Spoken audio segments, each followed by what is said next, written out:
ini penting juga. Global saya terangkan gimana cara menghitung zakat mal, zakat penghasilan.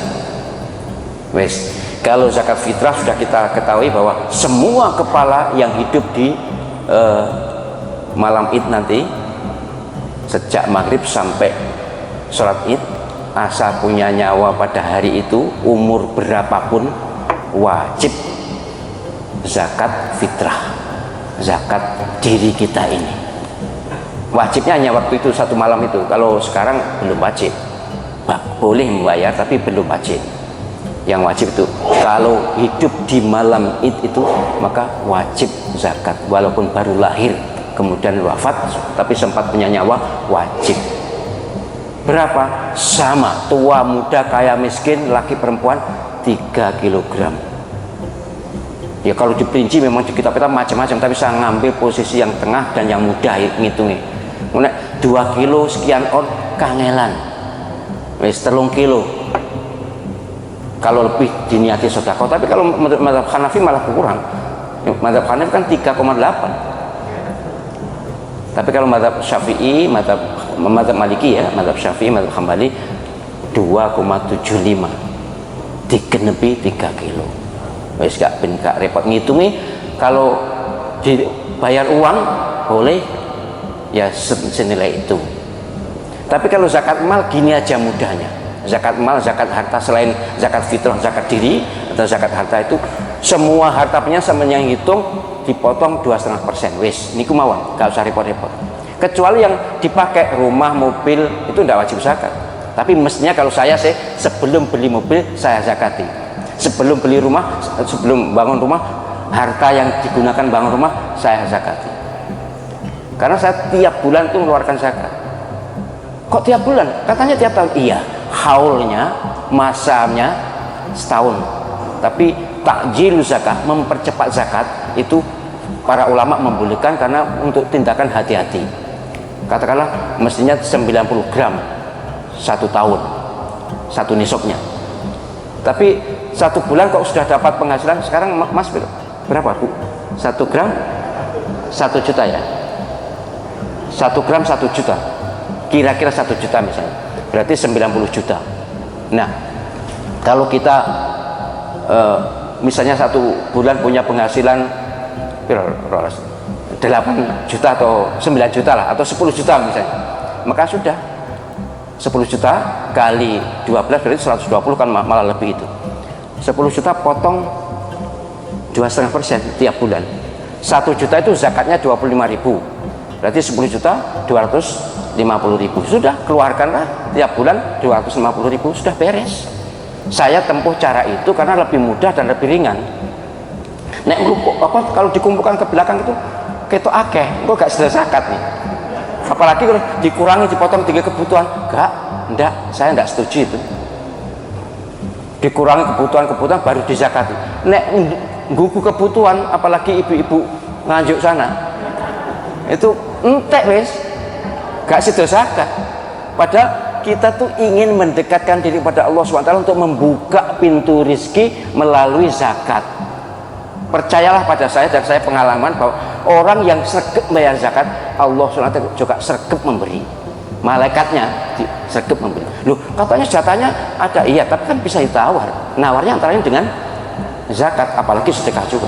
Kalau lebih, itu lebih bagus lagi. Pokoknya orang kalau sregep bayar zakat, insya Allah jalan rezekinya selalu mudah. Karena itu perintah Allah. Siapa yang memenuhi perintah Allah kan, may yattaqillah yaj'al lahu makhraja wa yarzuqhu min haitsu la yahtasib. Siapa yang bertakwa pada Allah SWT, antara dalam bentuk membayar zakat, maka akan Allah SWT memberi jalan keluarnya dan beri rezeki secara tak terduga. Itu janji Allah SWT. Jadi ngoten ke cara ngitung zakat itu gitu. Saya terus terang sejujurnya setiap dapat uang sekecil apapun saya tulis. Jadi di kalender saya itu ada catatan uang, bukan untuk ngitung-ngitung duit atau kedonyan, bukan, tapi dalam rangka mengamankan zakat. Jangan sampai ada harta saya yang tidak saya zakati.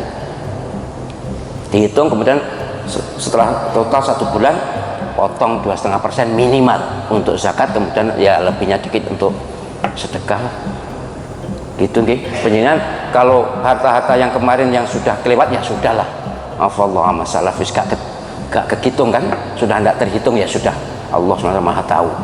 Tapi yang ke depan ini tolonglah agak berhati-hati dalam hal zakat. Kenapa kok rezeki saya begini-begini, mungkin dibundeli, disisiti karena tidak bayar zakat. Tapi sekali lagi yang sudah dizakati sudah. Al asru fil amri la yaqtadi takror. Pada dasarnya perintah itu tidak menuntut pengulangan. Lalu itu sholat itu kan diulang-ulang. Enggak, sholat subuh hari ini berbeda dengan sholat subuh kemarin. Tiap hari itu sholat subuh hanya sekali. Zakat juga gitu. Kalau emas sudah dizakati ya sudah. Tidak lalu tahun berikutnya zakati lagi, tahun berikutnya kita entek sesuai. Jadi harta yang sudah dizakati sudah, yang belum saja silakan dizakati. Gitu nggih. Nanti boleh ditanyakan lagi. Baik Buya, tampaknya telah masuk satu penelpon, kita sapa terlebih dahulu. Assalamualaikum. Waalaikumsalam warahmatullahi wabarakatuh. Salawatnya terlebih dahulu Bapak. Allahumma shalli ala sayyidina Muhammad. Allahumma shalli alaihi Muhammad. Dengan Bapak siapa, dari mana? Jangan lupa juga dari Jatiwangi. Baik, silahkan. Baik, Bapak bisa bertanya langsung kepada Buya Pak. Assalamualaikum Buya. Waalaikumsalam warahmatullahi wabarakatuh. Mohon izin untuk bertanya ya. Silahkan. Ini soal pemberian zakat maunya apa alternatif atau zakat harta dagangan. Gimana ya caranya? Apakah harus ada ijab kabul untuk pemberiannya kepada yang berhak menerimanya atau gimana? Atau langsung aja kasihin aja ke orang yang berhaknya? Baik. Terima kasih atas jawabannya Buya. Baik. Syukran. Baik, Masya Allah. Zakat diberikan kepada yang berhak kalau memang dia sudah terbukti dalam keyakinan Anda dia berhak, maka Anda boleh menyerahkan zakat kepadanya, tentunya dengan serah terima, tanpa harus ada sebutkan kalau itu zakat. Tidak harus menyebut itu zakat, ini zakatku untukmu, tidak harus. Akan tapi cukup Anda sampaikan, yang penting orang itu berhak, sudah sah. Jika menyebut zakat itu lebih bermanfaat, sebutkan. Jika menyebut zakat kurang bermanfaat, nggak perlu disebut juga, nggak ada masalah, sah.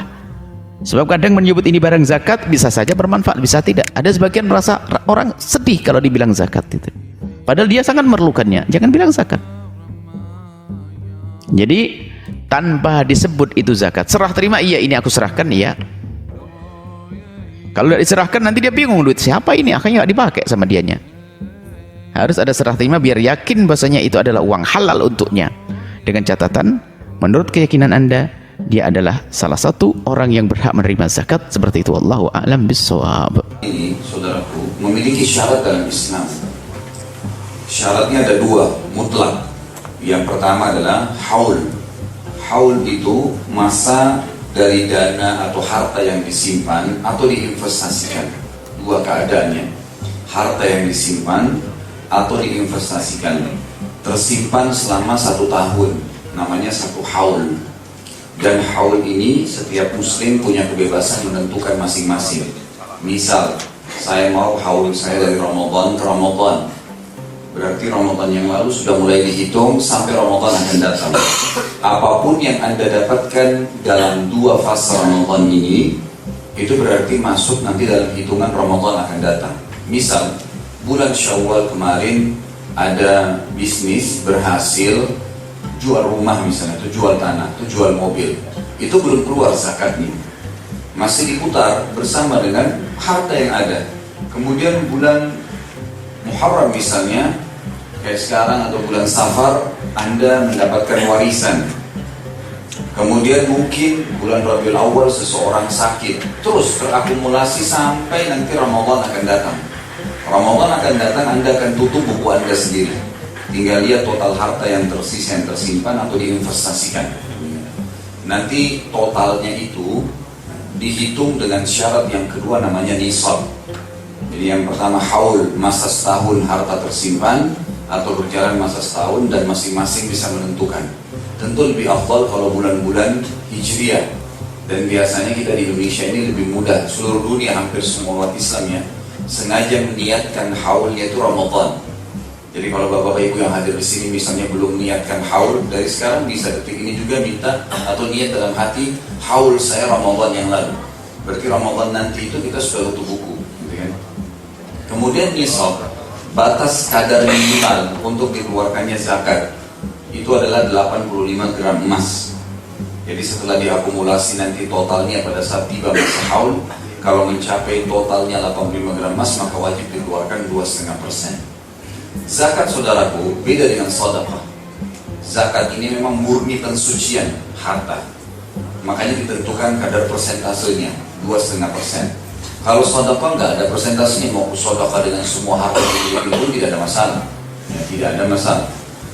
Di sini juga saya ingin menjelaskan karena banyak teman-teman di kantoran yang berpegang pada pendapat ini sebenarnya. Ada dua pendapat dalam masalah zakat profesi. Zakat profesi itu sebenarnya diangkat oleh Yusuf Qaradawi, dikatakan ada zakat profesi. Misal, pegawai itu gajinya 1 bulan 5 juta. Pada saat dia baru masuk bulan Januari, maka langsung diakumulasi setahun. Nanti sampai Desember misalnya, ternyata 5 juta kalau kali 12, 60 juta. 60 juta ini kalau dihitung dengan nisab 85 gram emas berarti sudah mencapai nisab, harus dikeluarkan 2,5%. Maka setiap bulan gaji pegawai dipotong gajinya. Ini pendapat. Tapi pendapat ini marjuh, saudaraku. Apa itu marjuh? Maksudnya di nomor 2 kan oleh para ulama. Kenapa? Karena pendapat yang rajih, pendapat yang lebih kuat dalam masalah zakat adalah seorang muslim tidak punya kewajiban mengeluarkan zakat sebelum terpenuhi 2 syarat tadi, haul dan nisab. Misal, Bapak Ibu niat haulnya, masa setahunnya adalah Ramadan.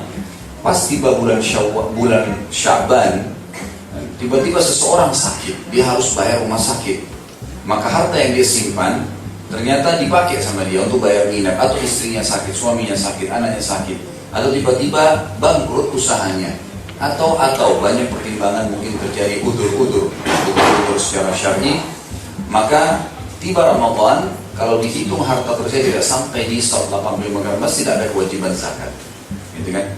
Seorang pegawai tidak akan diwajibkan zakat dalam pendapat yang kedua, dan ini pendapat yang lebih kuat jumhur ulama. Tidak ada zakat profesi, karena zakat itu tidak boleh dikeluarkan setiap bulan sebenarnya. Dia harusnya setahun sekali, beda dengan sedekah. Dan memang zakat ini dilihat juga kebutuhan orang tersebut. Misal dari pegawai 5 juta gaji per bulannya, mungkin saja kalau langsung diakumulasi kayak pendapat pertama langsung kali 12, 60 juta langsung dihitung, ternyata 60 juta lebih daripada 85 gram emas, lalu dikeluarkan 2,5% tanpa melihat kebutuhan si pegawai tadi. Maka ini ada kezaliman, dan semestinya tidak ada kewajiban zakat. Karena misalnya pegawai tadi yang gajinya 5 juta, itu ternyata kebutuhan dia 5,5 juta per bulan. Mungkin dia masih nonggok 500.000 ngutang sama temannya, mungkin pas-pasan 5 juta itu. Maka berarti orang ini tidak punya kewajiban untuk mengeluarkan zakat. Ini tentang masalah syarat. Transit dulu. Saya kurang paham tentang zakat penghasilan dalam dagang. Bagaimana cara menghitungnya? Ada pena? Biar saya tulis langsung. 3 kurang 2 itu rumusnya. Nanti ambil kertas tengok. 3 kurang 2. Apa nanti 3 itu Pak Ustaz? Modal nan diputar. Modal yang diputar tambah untung tambah piutang. Dah 3 dikurang 2. Dikurang 2. Yang 2 itu apa? Hutang tambah rugi.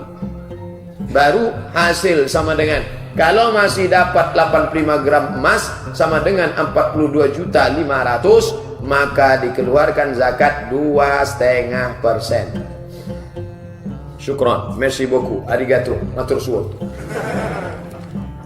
Modal yang diputar, tambah hutang, tambah piutang, kurang hutang, kurang rugi selama setahun dikeluarkan. Itulah makna ucapan orang hutang bisa ngurangi zakat. Hutang terkait bisnis. Jangan ketika datang ambil zakat, Pak, Bapak berzakat ya. Masih banyak lagi utang, rumah di Citraland 5 miliar belum lunas. Itu mobil Ferrari, mobil sport Lamborghini. Ini orang tak betul.